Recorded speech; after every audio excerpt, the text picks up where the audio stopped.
Hello दोस्तों। तो आइए चलिए शुरू करते हैं बायोलॉजी। ठीक है, तो आइए हम बायोलॉजी आज से शुरू करेंगे और इस क्रम पर हम पूरा बायोलॉजी का कोर्स कंप्लीट करेंगे। ठीक है, तो आइए चलिए बिना देरी किए स्टार्ट करते हैं।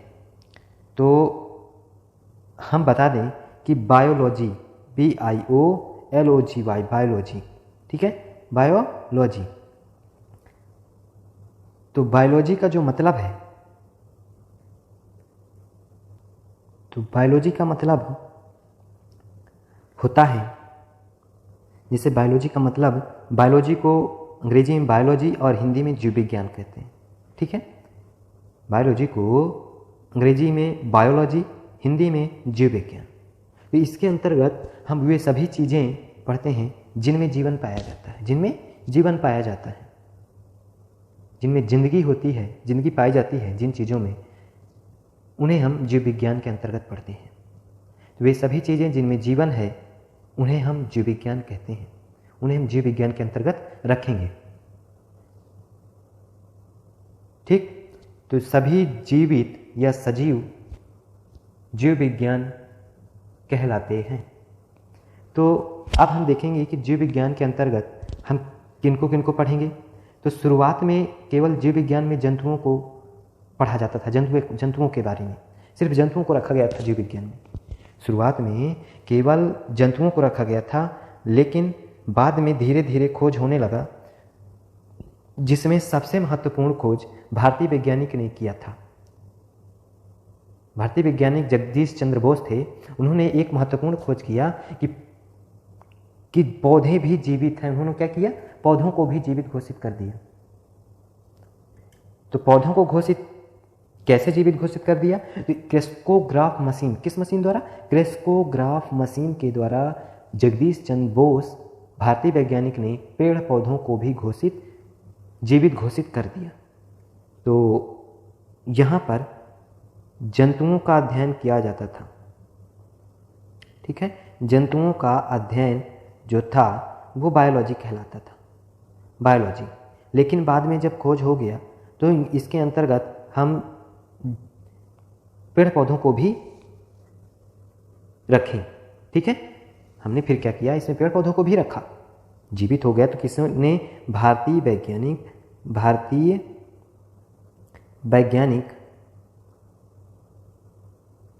भारतीय वैज्ञानिक जगदीश चंद्र बोस। इन्होंने पेड़ पौधों को घोषित कर दिया था जीवित। किस मशीन के द्वारा घोषित किए थे? तो पेड़ पौधों को जीवित घोषित किया। ठीक है, मतलब लिविंग बना दिया उनको भी, पेड़ पौधों को भी, प्लांट को भी इन्होंने लिविंग बना दिया। ठीक है, नॉन लिविंग नहीं, लिविंग में कर दिया। तो किस मशीन के द्वारा इन्होंने जीवित घोषित किया? क्रेस्कोग्राफ मशीन के द्वारा इन्होंने पेड़ पौधों को जीवित घोषित कर दिया। ठीक है, तो जंतुओं का अध्ययन किया जाता था पहले सिर्फ और सिर्फ बायोलॉजी में। फिर जब खोज होने लगा तो खोज होने के बाद एक भारतीय वैज्ञानिक जगदीश चंद्र बोस ने पेड़ पौधों को जीवित घोषित कर दिया। जब पेड़ पौधों को जीवित घोषित कर दिया तब बायोलॉजी में पेड़ पौधों का भी अध्ययन किया जाने लगा। तो इस प्रकार फिर पेड़ पौधों को जीवित घोषित होने के कारण बायोलॉजी को दो भागों में बांट दिया वैज्ञानिकों ने। जब पेड़ पौधों को घोषित कर दिया जीवित, तब फिर बायोलॉजी दो भागों में क्या हुआ? बंट गया। वो कौन कौन से भागों में? बायोलॉजी जो था, बायोलॉजी वो दो भागों में बंट गया।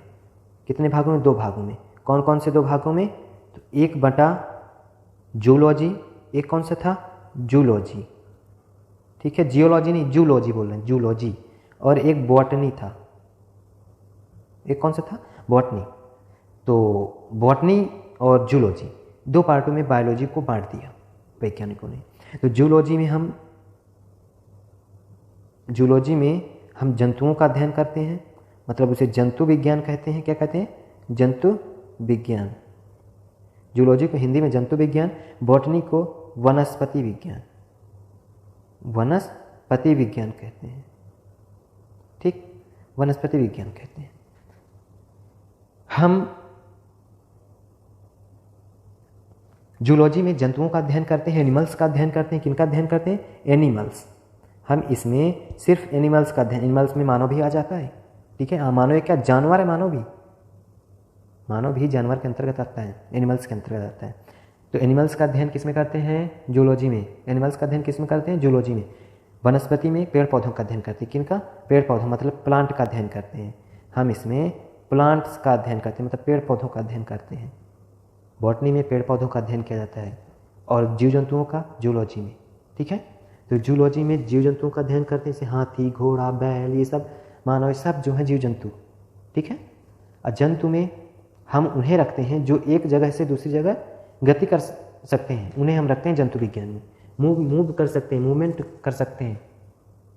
ऐसे जीव जंतु, ऐसा जीव जो क्या कर सकता है? मूविंग कर सकता है, मूवमेंट कर सकता है। मूवमेंट कर सकता है मतलब घूम सकता है, टहल सकता है, एक जगह से दूसरी जगह जा सकता है। उन जीवों को हम रखेंगे किसमें? जूलॉजी में। और जो घूम नहीं सकते हैं, घूम नहीं पाएंगे, एक जगह से दूसरी जगह नहीं जा सकते, उनको हम किस में रखेंगे? बॉटनी में, ठीक है। किस में रखेंगे? बॉटनी में रखेंगे। तो पेड़ पौधे एक जगह से दूसरी जगह नहीं जा सकते, तो पेड़ पौधे आपके किस में जाएंगे? बॉटनी में, ठीक। हाँ, दोनों लिविंग, नॉन लिविंग नहीं, लिविंग है। तो अब हम देखते हैं कि बायोलॉजी के बाबूजी कौन है। तो बायोलॉजी के जो बाबूजी हैं वो हैं आपके अरस्तु।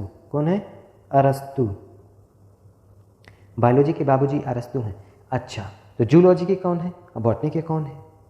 तो शुरुआत में जो बायोलॉजी था, तो शुरुआत में बायोलॉजी को जूलॉजी ही माना जाता था, क्योंकि बायोलॉजी में सिर्फ जंतुओं का अध्ययन किया जाता था। शुरू में पेड़ पौधे थे ही नहीं, पहले पेड़ पौधों का अध्ययन इसमें था ही नहीं पहले। ये तो बाद में हुआ ना, जब भारतीय वैज्ञानिक जगदीश चंद्र बोस ने पेड़ पौधों को जीवित घोषित किया, उस समय पता चला, ठीक। तो इसके पहले बायोलॉजी में जूलॉजी जो था वो जंतु का ही था, जंतु का अध्ययन किया जाता था। तो बायोलॉजी के पिताजी अरस्तु, तो बायोलॉजी में जूलॉजी का अध्ययन होने के कारण मतलब पहले बॉटनी था नहीं, इस वजह से जूलॉजी को ही बायोलॉजी मान लिया गया था। तो जूलॉजी का पिता किसे कहा जाएगा? अरस्तु को ही कहा जाएगा। किसे कहा जाएगा? अरस्तु को ही कहा जाएगा। इसके पिताजी बाबूजी अरस्तु, ठीक है। बाबूजी मतलब पिताजी या जनक कहा जाता है जूलॉजी का। और बॉटनी का जो पिताजी है उसे किसे कहा जाएगा? तो बाद में जब डेवलप हुआ तो बॉटनी के जो बाबूजी थे तो उन्हें कहा गया थियोफ्रेस्टस को। किसे कहा गया? थियोफ्रेस्टस को कहा गया। थियोफ्रेस्टस को बॉटनी का बाबूजी कहा गया। तो फादर ऑफ बायोलॉजी अरस्तु। तो हम यहाँ पर बताएंगे the father of biology, father of biology कौन है? फादर ऑफ बायोलॉजी अरस्तु। Father of botany of zoology बोल लेते हैं। Father of zoology, father of zoology कौन है? अरस्तु, ठीक है। अरस्तु कौन है? अरस्तु। फादर ऑफ बॉटनी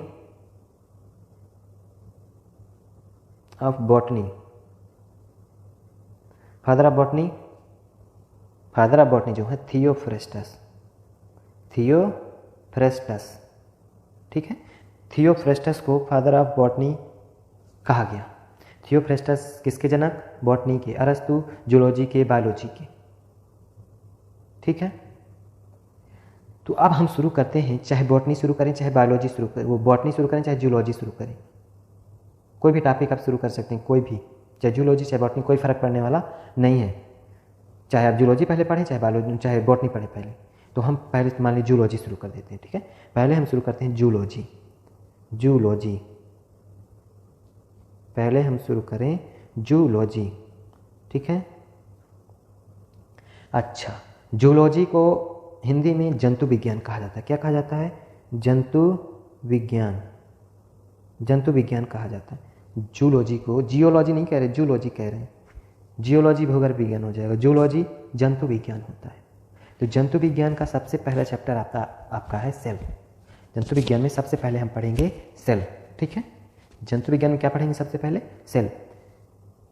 तो जंतु विज्ञान का जो सबसे पहला चैप्टर आपका होगा कौन सा होगा? सेल होगा। सेल को हिंदी में कोशिका कहते हैं, सेल यानी कोशिका, ठीक है। तो शरीर का सबसे छोटा अंग कौन सा है? सेल। तो कोशिका शरीर का सबसे छोटा अंग है, मतलब उस तरह अंग नहीं सबसे छोटा बॉडी का अंग के हिसाब से, मतलब कि ये काम करने वाला अपने से, ये हर एक चीज़ को क्या कर लेता है, काम कर सकता है, ऐसा सबसे छोटा अंग। ठीक है, तो अपना हर एक काम का मतलब है कि अपने लिए ऊर्जा बना सकता है, अपने जैसा सेल बना सकता है। ठीक है, अपने जैसे कोशिका बना सकता है। ये जो कोशिका है, सेल चैप्टर है इसका, सेल मीन्स कोशिका। कोशिका शरीर में अपने आप खराब टूटती हैं, मरती हैं और अपने से बनती हैं, डैमेज हो जाती हैं, फिर ये क्या होंगी, अपने से निर्मित होती हैं, सेल डिवीजन होता है इनका। अभी आगे सब पढ़ेंगे, थोड़ा सा परिचय रिसर्च करेंगे। ठीक, तो सेल जो है अपना हर एक काम स्वयं से करती हैं। सेल से छोटा अंग अभी बहुत सारा है, डीएनए, आरएनए और बहुत सारे छोटे छोटे जीन है, सब छोटे हैं। तो सेल शरीर की सबसे छोटी इकाई है जो अपना हर एक काम को कर लेती है स्वयं से। तो सेल में आ जाते हैं। तो सेल मीन्स होता है कोशिका। सेल का मतलब होता है कोशिका। कोशिका, ठीक। अभी इनका चित्र दिखाएंगे, ठीक है, चित्र सही तभी पढ़ेंगे फिर आगे हम। तो कोशिका का बायोलॉजिकल नाम साइटो होता है। बायोलॉजिकल नाम इसका क्या है, साइटो।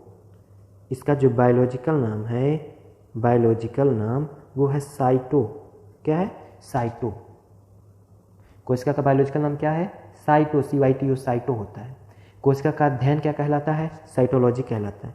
अध्ययन क्या कहलाता है, जो कोशिका का अध्ययन है क्या कहलाता है, साइटोलॉजी कहलाता है। साइटोलॉजी कहलाता है, ठीक है। तो साइटोलॉजी का अध्ययन, साइटोलॉजी में जो अध्ययन किया तो क्या किया जाता है, सेल के बारे में अध्ययन करते हैं साइटोलॉजी में। कोशिका की खोज किसने किया, रॉबर्ट हुक ने किया था। तो कोशिका की खोज किसने की, रॉबर्ट हुक ने। कोशिका की खोज किसने की, तो रॉबर्ट हुक ने।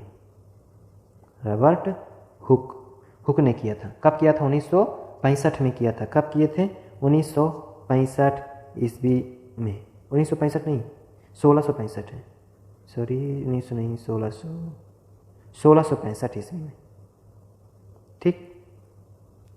कब किए थे खोज, 1665 ईस्वी में, ठीक है। हाँ, कोशिका की खोज तो किया, लेकिन ये रॉबर्ट हुक मरी हुई कोशिका की खोज किया है। कौन सी कोशिका की खोज किया, मरी हुई कोशिका, मृत कोशिका। मृत कोशिका खोज किया है, जीवित तो किया ही नहीं, मृत कोशिका की खोज कर डाला ये। रॉबर्ट हुक जो है मृत कोशिका की खोज किया है। कब किया, 1665 में। कोशिका का अध्ययन क्या कहलाता है, साइटोलॉजी। कोशिका का बायोलॉजिकल नाम क्या है, मतलब जीव विज्ञान में नाम क्या दिया गया उसका, साइटो। लेकिन अंग्रेजी में सेल बोलते हैं, हिंदी में कोशिका कहते हैं, ठीक है। तो अब जीवित कोशिका कब आई, जीवित कोशिका जो थी, तो जीवित कोशिका की खोज किसने की, तो एंटोनी वॉन लीवेनहॉक ने किया था। किसने किया था, एंटोनी वॉन लीवेनहॉक ने। तो जो कोशिका, जीवित कोशिका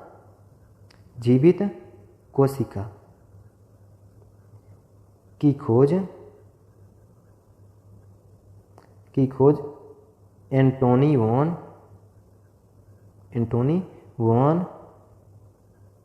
लीवेनहॉक ने किया था। कब किया था, 1674 ईस्वी में।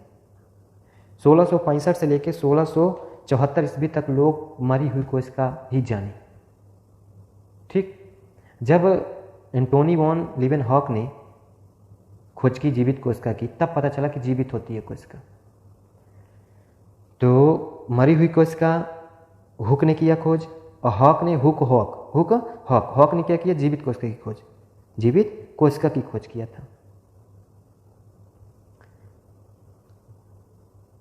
तो ये दोनों लोगों ने कोशिका की खोज की, एक ने तो मरी की किया और दूसरे ने जीवित की किया। तो मरी हुई कोशिका की खोज की हुक ने, रॉबर्ट हुक ने। जीवित की कोशिका की खोज की, जीवित वाली, एंटोनी वॉन लीवेनहॉक ने खोज की है। तो उन्होंने खोज तो कर दी, तो जब ये दोनों लोग खोज करके चले गए, तब लोगों ने कहा कि कोशिका का करना क्या है। लोगों ने पूछा कोशिका है क्या, मतलब क्या है इसका। तब स्लाइडेन एवं सॉन, दो वैज्ञानिक आए, स्लाइडेन और सॉन। ये दो वैज्ञानिक आए तो इन्होंने कोशिका के बारे में सिद्धांत दिया। उन्होंने ये कहा सिद्धांत में कि जो हमारा पूरा शरीर है वो कोशिकाओं से मिलकर बना है। ये जो वैज्ञानिक आए दोनों, तो इन्होंने कोशिका का क्या दिया, सिद्धांत दिया। तो कोशिका का सिद्धांत किसने दिया, तो कोशिका का सिद्धांत दिया एंटोनी वो स्लाइडेन एवं शॉन ने। स्लाइडेन एवं शॉन ने, स्लाइडेन एवं शॉन, ये दोनों वैज्ञानिक ने क्या किया, कोशिका का सिद्धांत दिया और कहा कि शरीर कोशिकाओं से बना है। और उन्होंने सिद्धांत में क्या कहा कि हमारा जो पूरा शरीर है वो कोशिकाओं से मिलकर बना है। जैसे लड्डू बूंदियों से मिलकर बना होता है, उसी प्रकार हमारा कोशिका छोटी छोटी लाखों, कई कोशिका गिनती नहीं कर सकती, इतनी सारी कोशिकाओं से मिलकर बना है, लाखों कोशिकाओं से मिलकर बना है। तो जैसे आप घर बनाते हैं तो घर में ईंट का प्रयोग होता है, तो ईंट जो है घर के लिए क्या है, कोशिका है, क्योंकि ईंट से मिलकर बना है पूरा घर। इसी प्रकार शरीर हमारा जो इतना शरीर भारी भरकम बना होता है वो पूरी कोशिकाओं से मिलकर बना होता है शरीर हमारा। हर जगह अलग अलग कोशिकाएं भी होती हैं, लेकिन है होती बहुत सारी कोशिकाएं, काम उनका अलग अलग होता है। तो स्लाइडेन एवं शॉन ने कोशिका सिद्धांत दिया। जीवित कोशिका की खोज एंटोनी वन लीवेनहॉक ने किया था और मरी हुई कोशिका की खोज रॉबर्ट हुक ने किया है। तो कोशिकाओं को यदि देखें तो कोशिकाएं जो हैं हमारी सबसे छोटे अंग माने जाते हैं। ये अपने से डिवीजन हो जाता है इनका, ये अपने शरीर में ऊर्जा के निर्माण करते हैं और ये स्वयं से ठीक हो जाते हैं। यदि कहीं चोट लग गई तो स्वयं से ठीक हो जाता है, स्वयं से क्या होती है, ये ठीक हो जाती है। जैसे स्प्रिंग होती है ना, जैसे स्प्रिंग हमने दबा दिया और छोड़ दिया तो स्प्रिंग जैसी थी वैसे फिर हो जाएगी, ऐसे ही कोशिकाएं भी स्वयं से ठीक हो जाती हैं। तो कोशिकाओं को यदि हम मिला देते हैं तो हमारा क्या बन जाता है, ऊतक बनता है। और जब ऊतक मिला देते हैं तो अंग बनता है, और अंग मिला देते हैं तो कोशिका बनती है। क्या बनती है, कोशिका बनती है। तो यहां पर हम कोशिका के मिलने से क्या बनता है, ऊतक। और ऊतक जब मिलते हैं तब क्या बनता है, अंग। ठीक है, अंग है यहाँ पे। अंग जब मिलते हैं तब क्या बनता है, शरीर बन जाता है। सब हाथ पैर ये सब क्या हुए, शरीर ना बन गया अंग से। तो सबसे पहले कोशिका चाहिए शरीर बनने के लिए, फिर ऊतक चाहिए, फिर अंग चाहिए, फिर शरीर बनेगा। ठीक है, तो आज का यहीं पे रखते हैं, फिर अगली क्लास अगले उसमें स्टार्ट करेंगे। ठीक है, ये परिचय आप जानेंगे। ठीक, तो चलिए यहीं पे क्लास इन करते हैं और हम चित्र सहित सब पढ़ेंगे। ठीक है, अभी हमने आज परिचय दिया, अब आगे हम पढ़ेंगे पूरा।